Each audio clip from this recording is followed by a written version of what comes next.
desarrollo de esta jornada y a continuación pues abordaremos el tema de indicadores de calidad en la atención de salud. Estará a cargo la doctora Juliana Fajardo Gutiérrez, pero antes vamos a hablar un poquito con relación a la doctora Fajardo. Es coordinadora técnica Sergo Consulting Group, egresada de la Escuela de Medicina de la Universidad Autónoma de Santo Domingo UAS, especialista en salud ocupacional. Ha desempeñado funciones técnicas en proyectos de comunicaciones y tecnologías, así como en el área de la reforma y modernización del sector salud. Ha realizado diversos diplomados y posgrados, entre los cuales cabe destacar diplomado de alta gerencia, posgrado en técnica de dirección de diseño y gestión de políticas, programas y proyectos sociales, así como en recursos humanos, entre otros. Entre los recursos y eventos se encuentran programa Flashing, curso Reformas y Financiamiento Sustentable del Sector Salud de Santiago de Chile, entre otras actividades importantes, cursos y eventos en los que ha participado. Entre las funciones desempeñadas se cita docente, cátedra, gestión de servicios de salud, Universidad Iberoamericana UNIBE, subdirectora de planificación del Hospital Dr. Ney Arias Lora, asesora técnica del Hospital Traumatológico y Quirúrgico Profesor Juan Bosch, coordinadora técnica en consultoría para la reorganización orgánico gerencial, Instituto Oncológico y Especialidades del Nordeste, San Francisco de Macorís. Esto incluye diseño de estructura gerencial, manuales de organización, perfiles de puesto, funciones y responsabilidades, derechos y deberes, código de ética, entre otras más. Demos un fuerte aplauso a la doctora Juliana Fajardo Gutiérrez. Todo el mundo ha escuchado hablar, siempre uno cuando se habla de calidad, la gente escucha, sobre todo está muy de moda, lo de ISO. Y ustedes ven que las empresas se certifican ISO y se publicita mucho esta certificación. Bueno, pues la ISO no es más que la Organización Internacional de Estandarización, o sea, son las siglas en inglés para esa organización. Y como ellos básicamente están orientados a empresas, ellos definen la calidad como el grado en que las características de un producto o servicio cumplen con los objetivos para lo que fue creado. O sea, es una definición de calidad que básicamente está orientada a lo que son empresas de cualquier tipo. Sin embargo, la Organización Mundial de la Salud hace otra definición ya de calidad más orientada a lo que son los servicios de salud. Entonces vemos que la Organización Mundial de la Salud define calidad como que esta consiste en asegurar que cada paciente reciba el conjunto de servicios diagnósticos y terapéuticos más adecuados para conseguir una atención sanitaria óptima, teniendo en cuenta todos los factores y conocimientos del paciente y del servicio médico, y lograr el mejor resultado con el mínimo riesgo de efectos iatrogénicos y la máxima satisfacción del paciente con el proceso. O sea, si ustedes se fijan, es una definición de calidad bastante amplia que incluye no solo la atención del médico, incluye la tecnología, incluye los familiares, pero también incluye lo que tiene que ver con los procesos y todo lo que tiene que ver, todo lo que envuelve el proceso de atención del paciente cuando acude a un servicio de salud. Sin embargo, para mí particularmente, la mejor definición de calidad la da, por supuesto, el doctor Abedis Donabedian, cuando él dice que la calidad no es más que lograr los mayores beneficios posibles de la atención médica con los mejores riesgos para el paciente. Cuando una persona va a una institución de salud a demandar un servicio, esa persona se le debe garantizar realmente que con lo que está disponible ahí, ahorita cuando estaban hablando los doctores que recién pasaron del panel de trauma, ellos decían, bueno, si no tenemos una tomografía, si no tenemos una resonancia, bueno, pues si usted le llega un paciente politraumatizado y usted lo que tiene es un rayo X convencional, usted tiene que garantizarle a ese paciente esto. La mejor de las atenciones y exponiendo al paciente a la menor cantidad de riesgos posible. O sea, visto desde ese punto de vista, para mí esa es la mejor definición que tiene que ver con calidad de la atención en salud. El propio doctor Donabedian decía que la calidad de la atención básicamente se centraba, tenía 3 componentes fundamentales, que tenía un componente técnico donde es la aplicación de la ciencia y la tecnología médica de manera que rinda los máximos beneficios sin aumentar con ello los riesgos. O sea, como médico, cuando nosotros vamos a brindar servicios de calidad, nosotros tenemos que garantizar y que evaluar si al tratar de aprovechar los recursos tecnológicos no ponemos en riesgo la vida de ese paciente. Entonces yo tengo que sopesar realmente y tomar en cuenta qué es lo que más beneficia al paciente desde el punto de vista del componente técnico, aplicar la ciencia y la tecnología médica con los máximos beneficios para la salud, pero sin poner en riesgo al paciente. El componente de atención interpersonal, que es el grado de apego a valores, a normas, a expectativas y aspiraciones de los pacientes. Miren, básicamente esto se refiere, ustedes ven que desde hace algunos 10 años el Ministerio de Salud Pública viene elaborando toda una serie de normativas, o sea, y ustedes ven que en el año 2001 nosotros como país implementamos 2 grandes leyes, la Ley General de Salud y la Ley de Seguridad Social. De esas 2 grandes leyes se desprendieron una serie de documentos, de reglamentos y de modificaciones a las propias leyes, de propuestas de modificaciones a las propias leyes, que básicamente el doctor Donabedian, dentro de ese componente de atención interpersonal, se refiere cuando habla de esas normas y de esos valores. O sea, el marco legal siempre debe estar presente, y además de eso se agrega el tercer componente, que es el aspecto de confort, que tiene que ver con todos aquellos elementos del entorno del usuario que le proporcionan una atención más confortable. Todos los que son más o menos de mi edad recuerdan lo que son los hospitales de antes, que antes los hospitales incluso los pintaban de una pintura verde. Yo no sé ustedes, pero yo le cogí como un odio a esa pintura, porque eran lugares tenebrosos, que daban miedo. Ustedes ven que la nueva construcción de los hospitales, incluso las propias clínicas privadas, ustedes recuerdan que no tenían todo ese cuidado a la estética, al paisaje. Uno veía siempre una señora mayor limpiando. Ahora las cosas son diferentes. Bueno, pues para brindar servicios de calidad hay que tener esos 3 componentes en cuenta: el componente técnico, el de atención y el aspecto de confort. Ahora, en el componente de atención interpersonal hay una cosa que no se puede quedar, y es el derecho que tiene el paciente.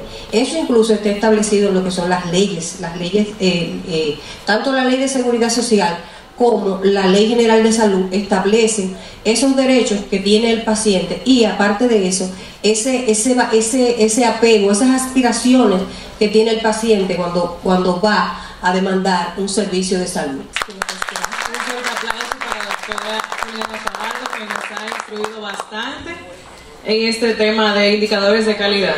Agradecemos a la doctora Villar, que nos va a facilitar con un regalo y una foto para la doctora Juliana, y también a Eurofarma.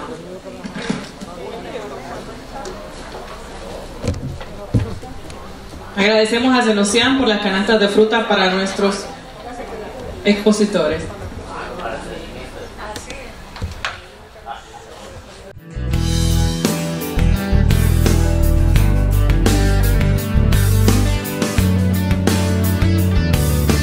Recordarte que en el Instituto Regional Materno-Infantil y Especialidades Médicas IRMIE trabajamos día y noche para ofrecerte el mejor servicio en el departamento de imagen ayuda diagnóstica.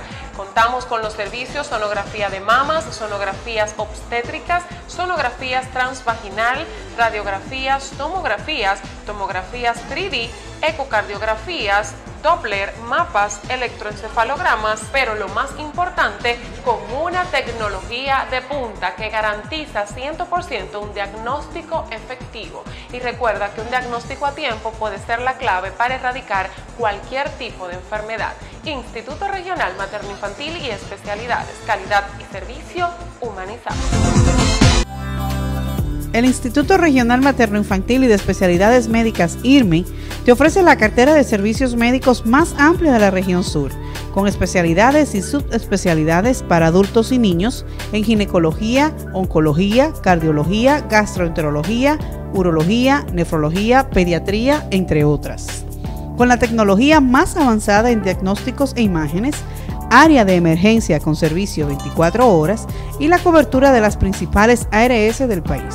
Visítanos en la calle Presidente Villini, esquina Canela Mota, en Baní, o llámanos al 809-898-7300. IRMI, calidad y servicio humanizado.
De los ruidos es de vital importancia para la salud de nuestros pacientes, además de que contribuye a que nuestros colaboradores puedan trabajar de manera concentrada para lograr los propósitos que desean.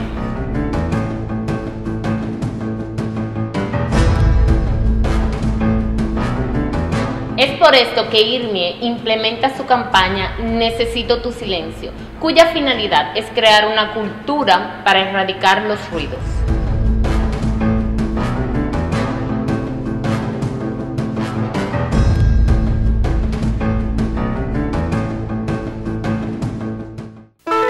De Fiesta Floristería, una floristería diferente. Tenemos arreglos naturales y artificiales. Excelente servicio para bodas, bautizos, 15 años y cualquier tipo de eventos. Y para ese momento de tristeza, ofrecemos coronas de todo tipo. Servicio los 7 días de la semana. Expresa tu amor con flores, con el servicio que te brinda De Fiesta Floristería. Calle Duarte, esquina 16 de agosto, teléfono 809-522-4555. De Fiesta Floristería, una floristería diferente.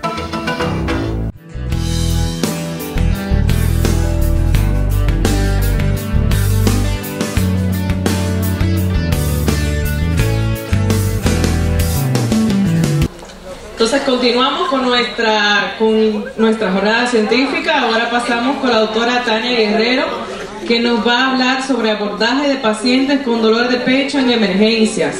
La doctora Tania Guerrero es egresada de la Escuela Latinoamericana de Medicina en La Habana, Cuba, y también hizo un posgrado en el Instituto de Cardiología y Cirugía Vascular en el mismo lugar, y es médico del servicio de cardiología de nuestra clínica IRMIE. Un fuerte aplauso para la doctora Tania Guerrero.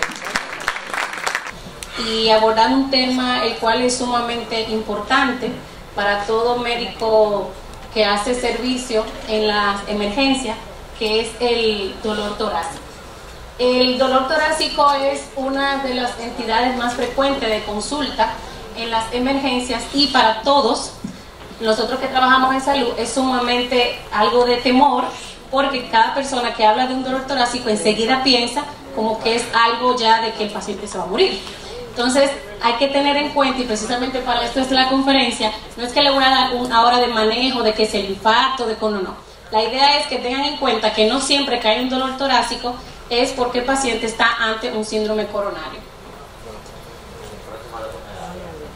¿Cómo se define el dolor torácico?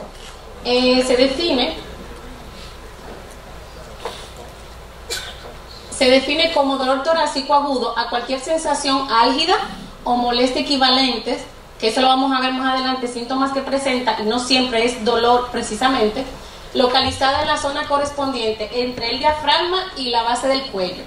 es de una instalación reciente que requiere un diagnóstico rápido y preciso ante la posibilidad de que se derive un tratamiento médico o quirúrgico urgente.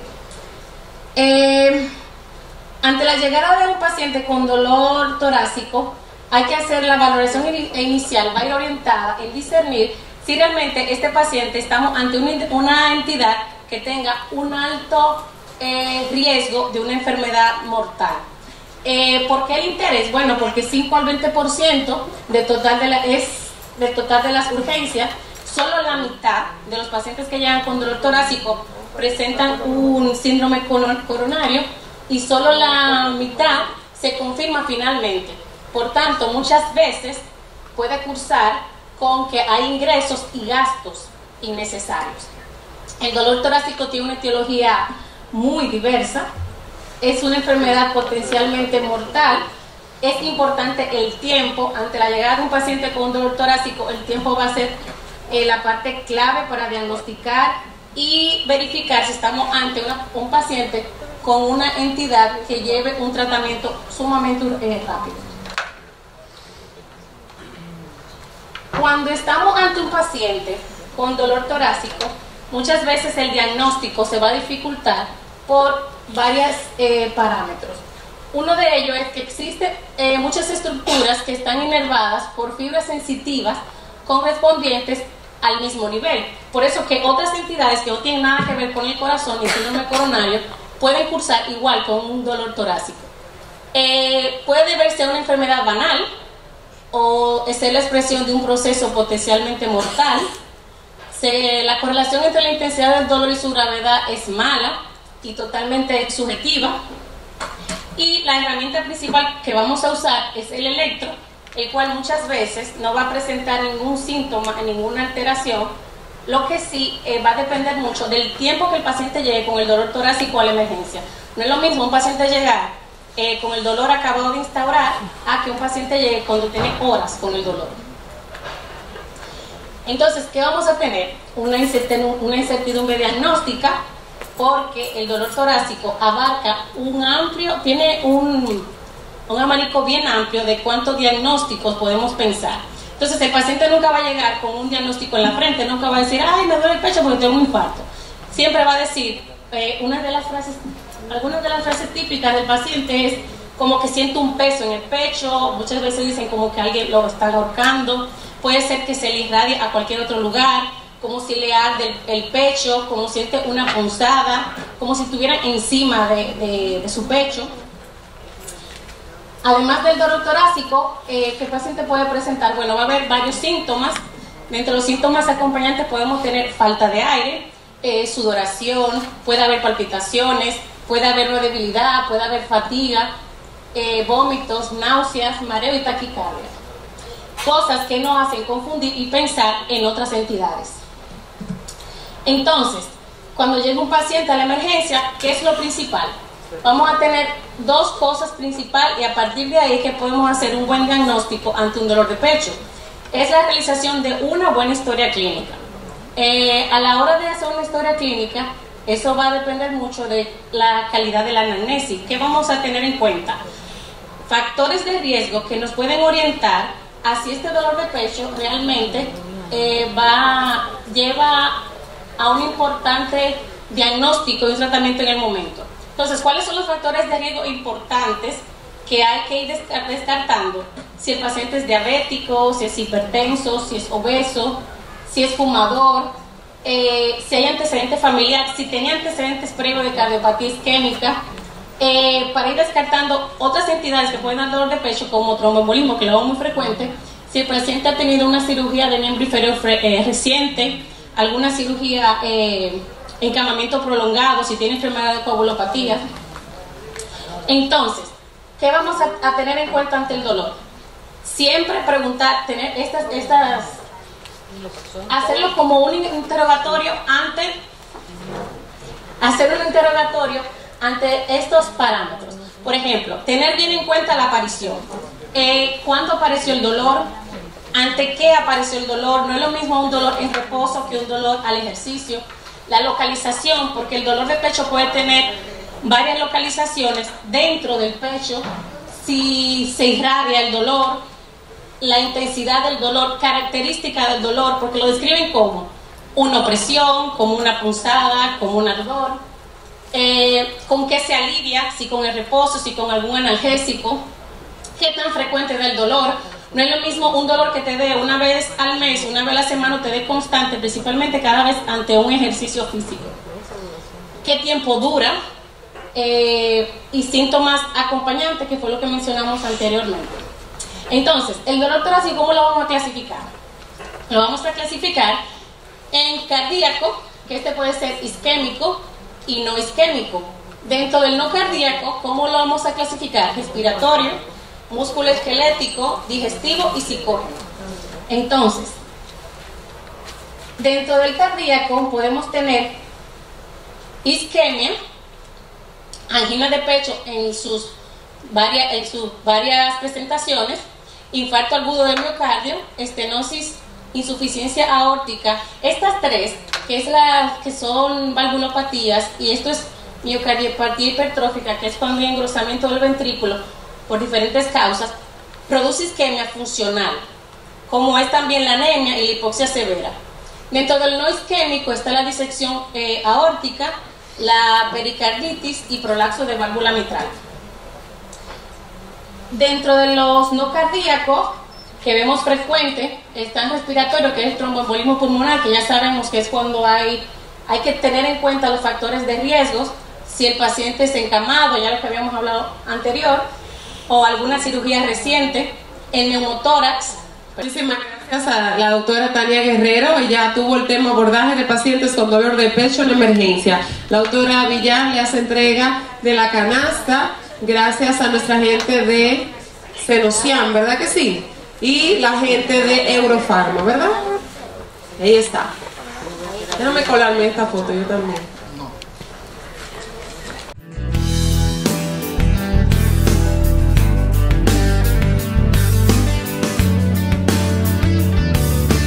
Recordarte que en el Instituto Regional Materno-Infantil y Especialidades Médicas IRMIE trabajamos día y noche para ofrecerte el mejor servicio en el departamento de imagen ayuda diagnóstica.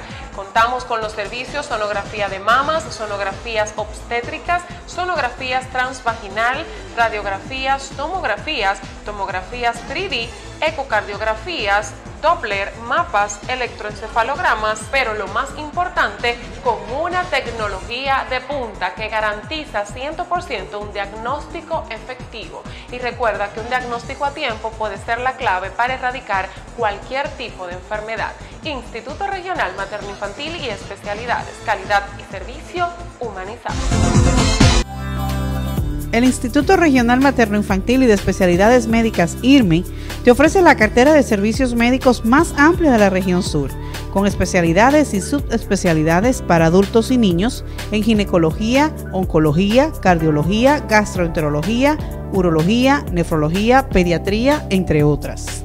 Con la tecnología más avanzada en diagnósticos e imágenes, área de emergencia con servicio 24 horas y la cobertura de las principales ARS del país. Visítanos en la calle Presidente Villini, esquina Canela Mota, en Baní, o llámanos al 809-898-7300. IRMI, calidad y servicio humanizado.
de vital importancia para la salud de nuestros pacientes, además de que contribuye a que nuestros colaboradores puedan trabajar de manera concentrada para lograr los propósitos que desean.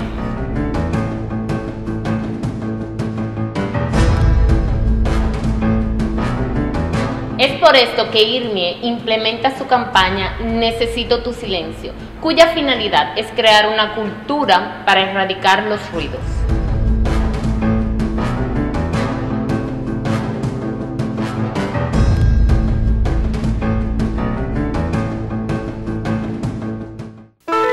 De Fiesta Floristería, una floristería diferente. Tenemos arreglos naturales y artificiales. Excelente servicio para bodas, bautizos, 15 años y cualquier tipo de eventos. Y para ese momento de tristeza, ofrecemos coronas de todo tipo. Servicio los 7 días de la semana. Expresa tu amor con flores, con el servicio que te brinda De Fiesta Floristería. Calle Duarte, esquina 16 de agosto, teléfono 809-522-4555. De Fiesta Floristería, una floristería diferente.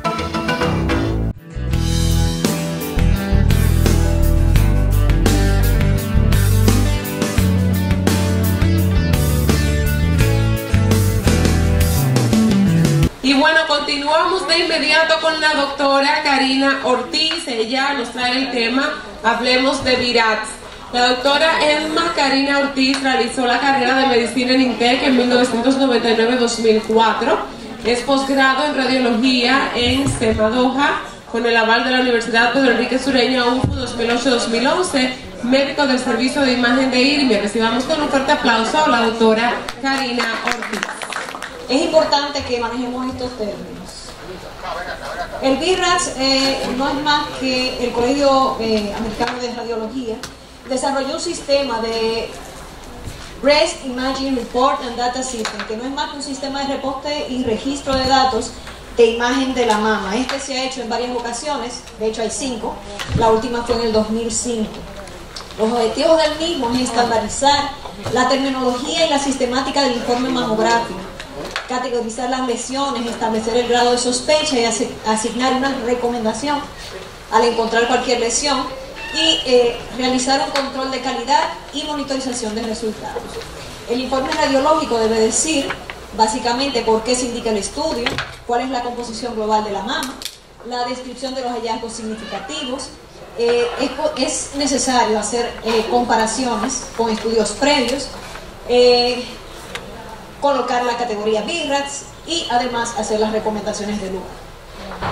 Aquí tenemos, por ejemplo, una composición tisular en mamografía, donde vemos que esta es una mama de tejido graso, completamente, prácticamente.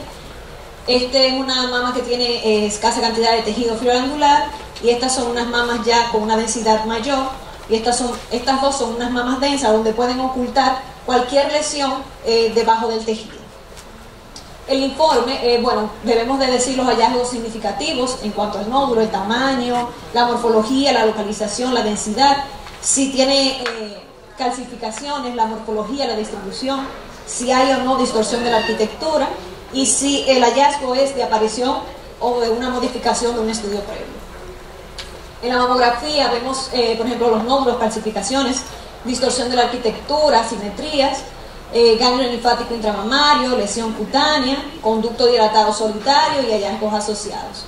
Ahora bien, tenemos una mamografía, tenemos que ver si la lesión es real, qué es, dónde está y qué debemos hacer. Para hablar de esto debemos especificar el sitio de la lesión. Para eso utilizamos el pezón como guía.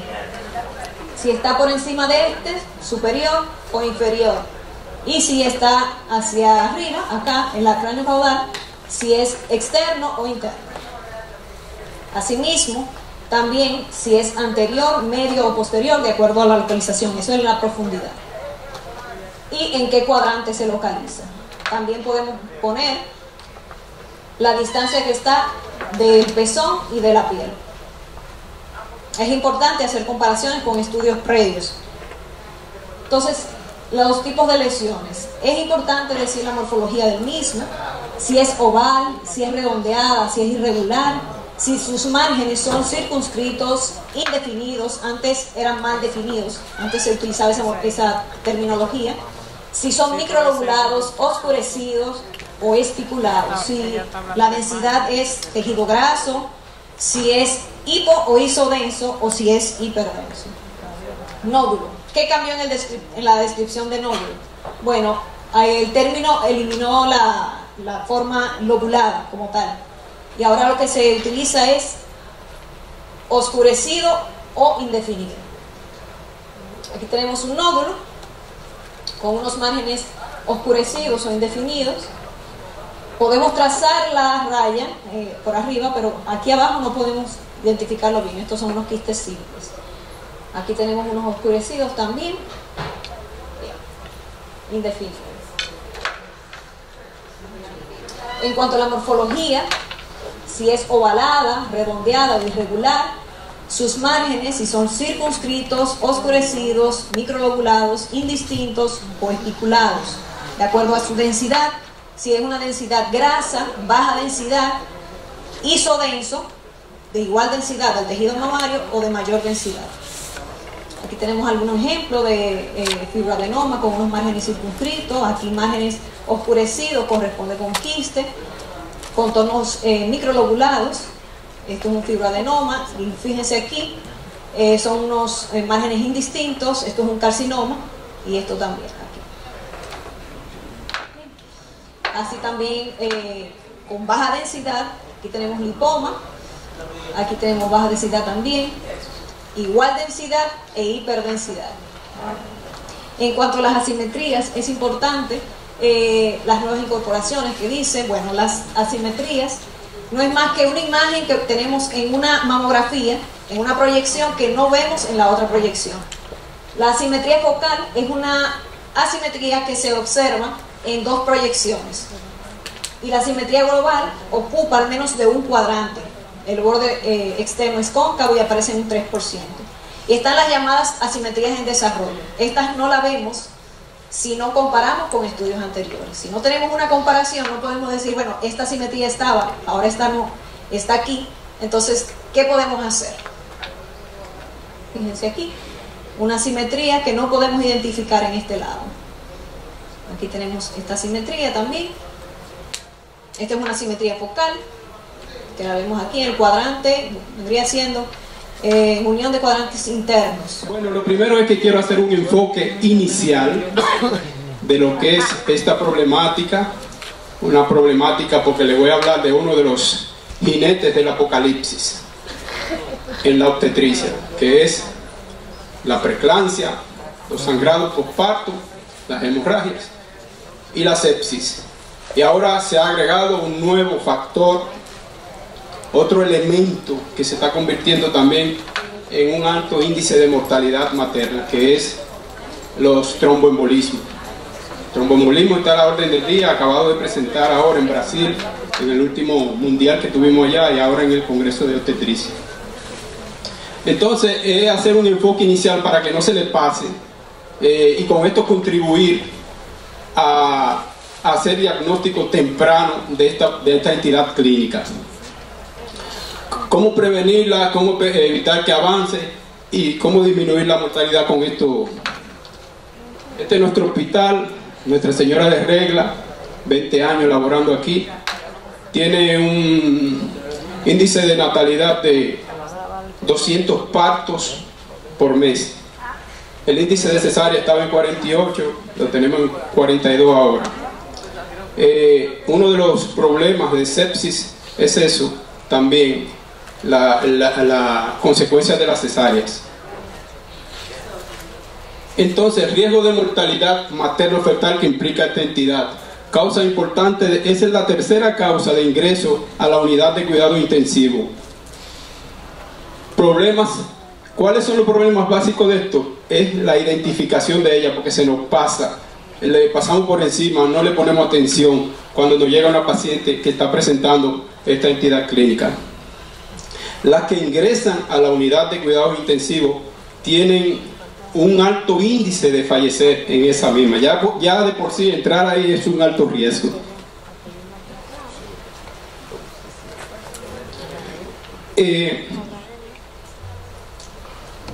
Hablar de definición de la sepsis es en la época antigua una palabra griega que querían decir los griegos que es la putrefacción de la carne.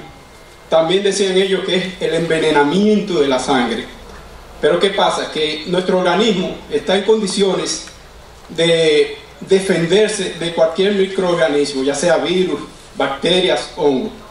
Cuando ese mecanismo de defensa de nosotros falla, entonces se produce una cascada de eventos, una inflamación para que el microorganismo no salga del foco infeccioso. Y esta inflamación evita que salga el microorganismo. Cuando el microorganismo pasa al torrente circulatorio, también pasa todos los mecanismos de defensa, toda la reacción antiinflamatoria. Esto es lo que se conoce como sepsis, porque esto da una respuesta inmunológica severa, una inflamación sistémica severa, y esto hace que comiencen a deteriorarse órganos como el cerebro, el corazón, pulmones, hígado y los riñones. Hemos visto en análisis que nos traen pacientes que algunas tienen 20 unidades por campo de bacterias y usted la ve con fiebre. Sin embargo, otras tienen colonizaciones, más de 100.000 bacterias y están caminando. Eso va a depender de la respuesta inmunológica de cada paciente. Entonces apareció, para yo ponerlo en contexto, aparecieron lo que se llaman los criterios SIRS. Esto es antiguo, esto es una palabra antigua del 90-91. SIRS quiere decir que es la respuesta que le hablé, respuesta inflamatoria sistémica severa, que se manifiesta con fiebre, aumento de la temperatura, aumento de la frecuencia cardíaca, aumento de la respiración. Se decía que para usted tener SIRS tenía que tener 2 o más de estos criterios, ya se decía que era así. Y si aparecía una bacteria, ya se decía que usted tenía sepsis. Entonces aquí están 2 de los criterios de la SIRS: aumento de la temperatura en 38 o menos de 36, aumento de la frecuencia cardíaca mayor de 90 por minuto, leucocitosis mayor de 12.000 por campo. Esto ya es lo que se considera un síndrome de respuesta inflamatoria sistémica. La fisiopatología de la sepsis todavía no está muy clara, es algo complicado, es como un trabalengua. Hay lo que se llama el proceso preinflamatorio. Son 2 entidades, el proceso preinflamatorio y el proceso antiinflamatorio. Cuando aparece el proceso preinflamatorio es para controlar, aparecen los macrófagos, glóbulos blancos, las leucotrienas, todos esos organismos, todos esos mecanismos bioquímicos que van a dar al traste con el proceso antiinflamatorio, que es para evitar que toda esa reacción pase a la sangre. A este desbalance, producirse un desbalance entre estas dos entidades, es lo que produce un daño disfuncional, o sea, se daña el hígado, el cerebro, los riñones.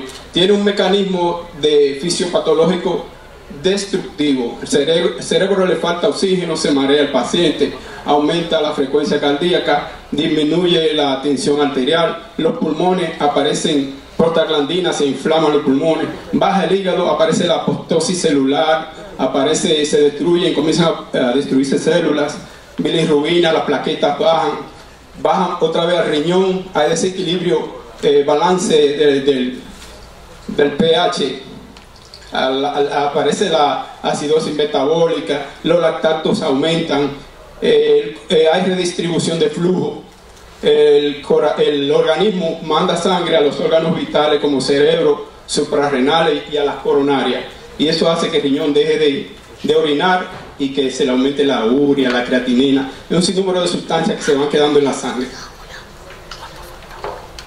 Entonces está así lo siguiente, acuérdense, sepsis, aparece el criterio SIRS más la bacteria, ya estamos hablando de sepsis. No importa dónde sea el foco, puede ser de vía urinaria o puede ser pulmonar.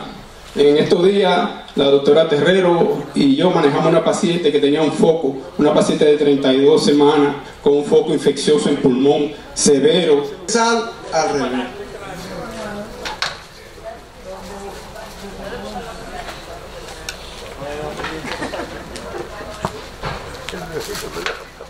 Cada uno de esos tópicos era lo que yo le iba a mencionar del cáncer de mama. Pero, como yo sé que tengo un par de diapositivas, voy a tratar de hacer un coloquio lo más resumido que pueda. Fíjense, siempre hay que hablar de historia en cada una de las patologías oncológicas, porque la historia es la que nos ha dado el pie para nosotros hoy en día poder ofrecerle las tecnologías que hoy tenemos a mano y que nos ayudan a darle mejor resultado, mejor servicio a cada uno de nuestros pacientes. La embriología del cáncer de mama, de la mama, creo que no hay que mencionar mucho, pero debo decirle que de la 4ª a la 7ª semana de vida intrauterina se forma lo que es la cresta neural, y posteriormente en la línea de la leche, que va desde la axila hasta la región inguinal, usted puede tener ahí una politelia o puede tener mamas supernumerarias que pueden aparecer, y no sería raro porque acuérdense que ustedes ven a cada rato, sobre todo los que practican sonografía, ven a cada rato lo que es tejido mamario accesorio en la axila. En cuanto a la anatomía de la mama, debemos decir que la mama se extiende desde la primera costilla, segunda costilla, clavícula, hasta la línea de inserción, que es la 7ª a 6ª costilla, y va desde la línea paraesternal hasta la línea axilar media. La irrigación de la mama, nosotros podemos mencionar dos arterias, una arteria principal, que es la arteria axilar, tenemos también las intercostales, el drenaje venoso igual, siguiendo el drenaje arterial,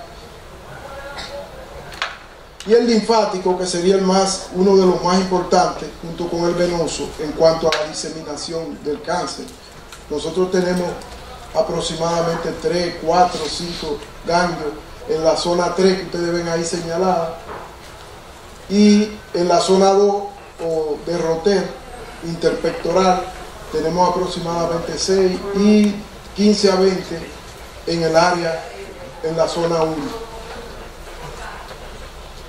El cáncer de mama no es más que un acúmulo de eventos genéticos en los cuales podemos ver muchas variaciones dependiendo del tipo de translocación que podamos ver. Sobre todo ahora con lo que es el genoma que se conoce, el cáncer de mama es actualmente el cáncer más estudiado. Las mujeres siempre son dichosas. El Día de las Madres siempre se lo celebran. El Día de los Padres, si nosotros estamos ahí, no lo celebran, y si no, se olvidan. Ustedes saben muy bien que nosotros estadísticamente siempre estamos atrás, pero gracias a Dios ya tenemos un registro nacional de tumores y se está haciendo un esfuerzo, pero todavía no tenemos estadísticas en sí bien logradas. Quizá aquí todos saben que la población mundial son 7.000 millones de habitantes, pero si yo digo o le pregunto a ustedes cuántas personas han habido en el mundo, cuántos han muerto más de lo que hay o cuánto hay, le puedo decir entonces, para contestarle, que por cada vivo hay 15 muertos. Eso quiere decir que han habido, en alguna forma, han vivido 104.000 personas. Y esto lo traigo a colación porque el cáncer de mama es el cáncer más frecuente actualmente a nivel de la mujer. En los Estados Unidos mueren 39.000 a 40.000 mujeres por año. Y ustedes entenderán que hay 270, 266 mil mujeres afectadas. Pero si nos vamos a nivel mundial, hay 8.2 millones con cáncer, de los cuales 1.670.000 tienen cáncer.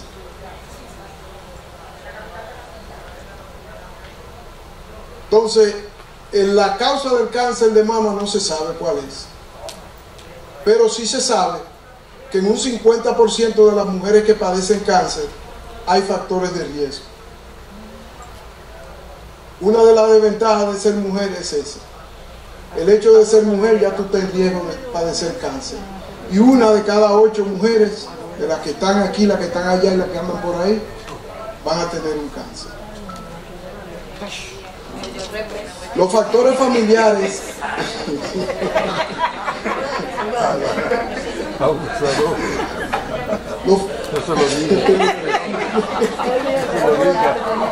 los factores familiares, aunque esto es para disipar un poco el mito que se ha creado con esto, tanto los factores genéticos y familiares en conjunto o por separado, tú puedes tener que el 90% de los casos no tienen que ver con eso.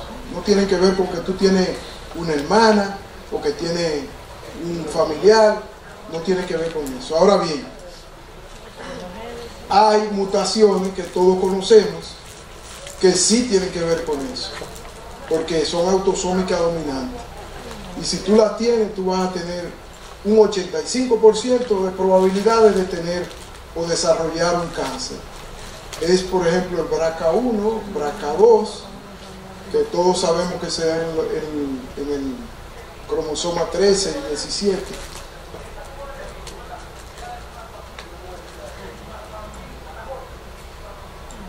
Sin querer me metí derecho, pero le voy a hablar de lo de atrás. Fíjense, lo que yo quería decirle a ustedes aquí hoy, en resumen, es que para prevenir el cáncer de mama hay factores que se pueden modificar y otros que no. La edad tú no la puedes modificar. Ser femenina, tampoco lo vas a poder modificar. 99% de los cánceres son en mujeres de mama, claro está. Y el 1% en el hombre. Ahí vamos ganando, ¿verdad? Ahora bien, entre los factores que se pueden modificar están los ambientales, los dietéticos, y en los ambientales prácticamente podemos mencionar lo que son las radiaciones, las placas a repetición, esas radiografías a repetición, lo que son, por ejemplo, los pacientes con antecedentes de linfoma, que anteriormente se le daba una radiación que era en manto. Normalmente esas personas desarrollaban cáncer. Esas personas que se hacen tomografías también les toca su poquito. Otra cosa que nosotros no vamos a poder modificar, porque es algo cultural más bien, es, por ejemplo, la leche. Nosotros bebemos leche aquí, la leche entera, ¿verdad? Se hizo un estudio en las mujeres de Japón y en las de China, en la región asiática. ¿Y qué pasó? Que se demostró que en ellas había un efecto protector, que desarrollaban menos cáncer que las mujeres de los Estados Unidos y de estas áreas de Latinoamérica. Entonces se demostró que fue por la leche que consumían. Ellos consumían una leche que es de soya. No vayan a consumir leche de soya porque no les va a resultar a ustedes. ¿Ustedes saben por qué? Porque resulta que eso tiene que ver desde que está embarazada, pero desde antes de eso, ya ella desde niñita, y en el embarazo de ella también su mamá consumía eso. Y se demostró que tenían menos probabilidades, un 4% menos de probabilidades de tener un cáncer de mama. En ese sentido le puedo decir que la dieta juega ese rol. La obesidad, cuando es una obesidad adquirida, es más riesgosa que la obesidad que se nace con ella. Pero como quiera ser obeso, también es un factor de riesgo para cáncer de mama. Entonces, vamos a hablar de esto que tenemos aquí ahora, los familiares. Miren, fíjense que son de 5 a 10, los genéticos igual. Y tenemos el P53, que en algunos síndromes, como el Li-Fraumeni, Cowden, Warren, esos síndromes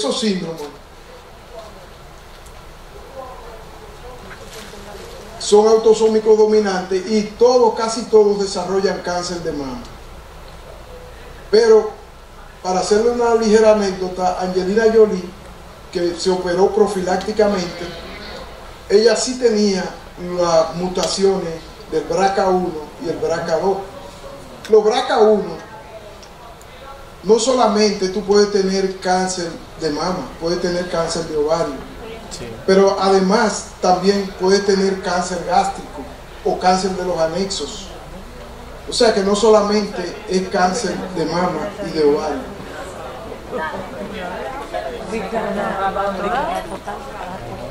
Las enfermedades benignas de la mama rara vez se relacionan con cáncer. Ahora bien, nosotros tenemos que hacer diferenciación entre las que tienen proliferación, que son hiperplasias proliferativas, y las no proliferativas. Las no proliferativas tienen 4.9% más de desarrollar cáncer de mama que las normales. En esos pacientes en los cuales nosotros tenemos los marcadores positivos, no a todas las pacientes se le hace, no a todo el mundo se le hace panel genético, no a todo el mundo se le hace BRCA1, BRCA2, PIK10, check, no a todo el mundo, no es necesario. Sí es necesario. En familia, gracias a Dios me pueden cortar cuando quieran. Pero ya yo les dije más de lo que quería, pero fíjense. No a todo el mundo hay que hacerle, o sea, uno no se debe volver loco de indicarle los BRCA y el panel genético a todo el mundo. Una familia que acumula 3 individuos con cáncer de mama y esa está indicada. También está indicada en personas que tienen, por ejemplo, un familiar con un cáncer bilateral y otro tipo de cáncer. También está indicada. O sea, no a todo el mundo se le indica el panel genético. Se le puede indicar también panel genético a una persona que tenga una generación que sea de hermana, madre. Primo, hay que ver, hay que investigar cada uno de los otros familiares para ver si se le indica o no. Pero no a todo el mundo se le indica. Esos son los estudios que se han hecho, en los cuales se fundamentan las recomendaciones. Es bien bonito. El diagnóstico ya todos saben cómo se hace, así que investíguenlo por ahí, después me preguntan. Ya acabé. Fuerte aplauso para el doctor que se sienta. Excelente. Venga, doctor, a recibir su obsequio de manos de la doctora Villar, y de una vez la fotografía, ¿verdad?, para el recuerdo. Agradecemos a Agrofarma y Fenocian por estos presentes que nos han hecho llegar a cada uno de nuestros expositores. Muchísimas gracias. Al cuerpo organizador del evento, a los colaboradores de cada staff, muchísimas gracias. Les invitamos a que nos acompañen el próximo año en la jornada científica IRMIR.